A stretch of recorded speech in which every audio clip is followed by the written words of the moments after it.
आजकल की शादियां अपनेपन से दूर। क्या जमाना था वो भी। मुझे आज भी याद है जब शादी पर जाने के लिए लोग कितना उत्सुक हुआ करते थे। महीनों पहले ही तैयारियां शुरू हो जाती थी। समय के साथ साथ अब शादी का रूप ही बदल गया है।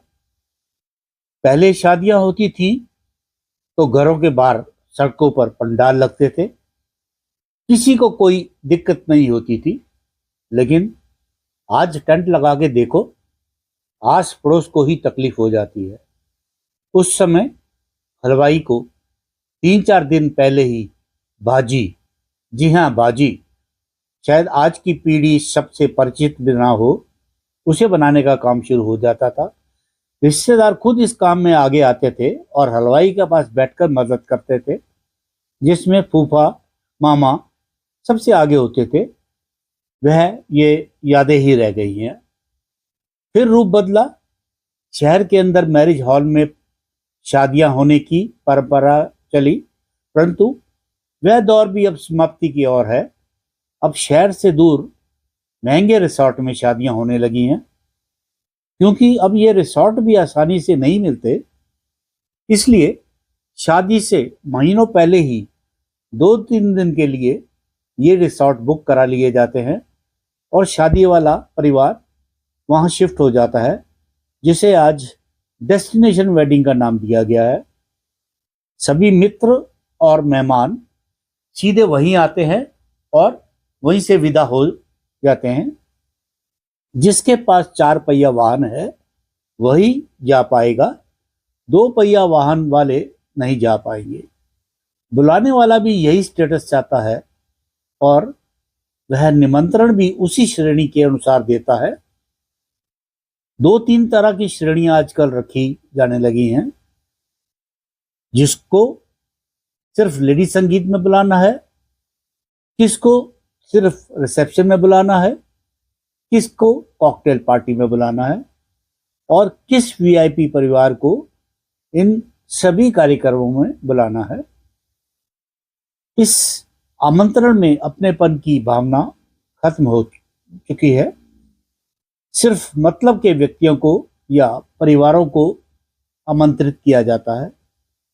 महिला संगीत में पूरे परिवार को नाच गाना सिखाने के लिए महंगे कोरियोग्राफर 10-15 दिन की ट्रेनिंग देते हैं। मेहंदी लगाने के लिए आर्टिस्ट बुलाए जाते हैं। मेहंदी में सभी को हरी ड्रेस पहनना अनिवार्य है। जो नहीं पहनता उसे हीन भावना से देखा जाता है, लोअर कैटेगरी का मानते हैं। फिर हल्दी की रस्म आती है।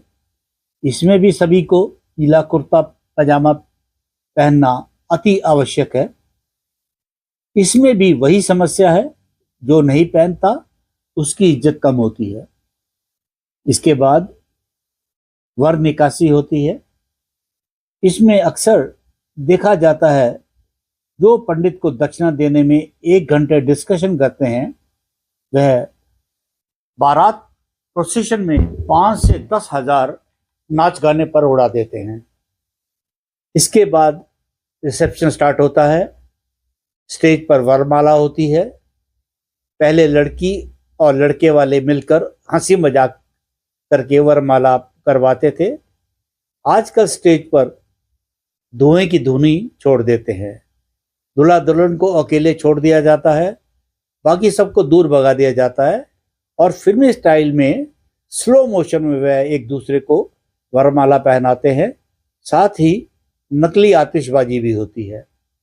स्टेज के पास एक स्क्रीन लगा रहता है, उसमें प्री वेडिंग शूट की वीडियो चलती रहती है, जिसमें यह बताया जाता है कि शादी से पहले ही लड़की लड़के से मिल चुकी है।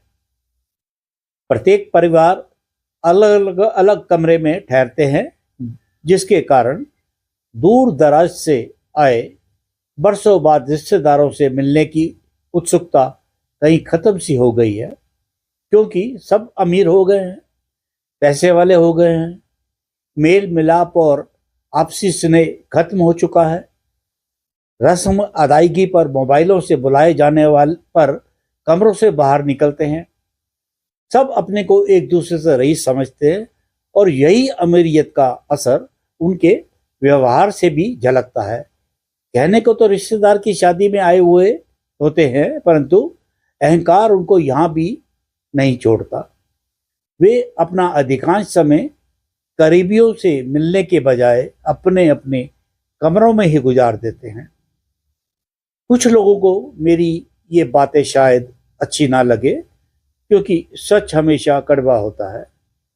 मेरा अपने मध्य वर्गीय समाज बंधुओं से अनुरोध है, आपका पैसा है, आपने कमाया है, आपके घर खुशी का अवसर है, खुशियां मनाएं, पर किसी दूसरे के देखा देखी नहीं।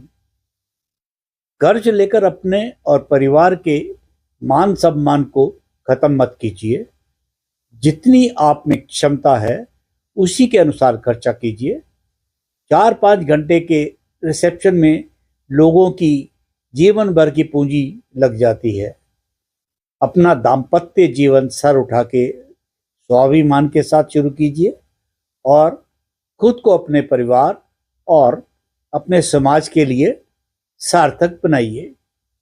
अगर मेरी वीडियो अच्छी लगे तो इसे लाइक कीजिए, शेयर कीजिए और चैनल को सब्सक्राइब कीजिए। धन्यवाद।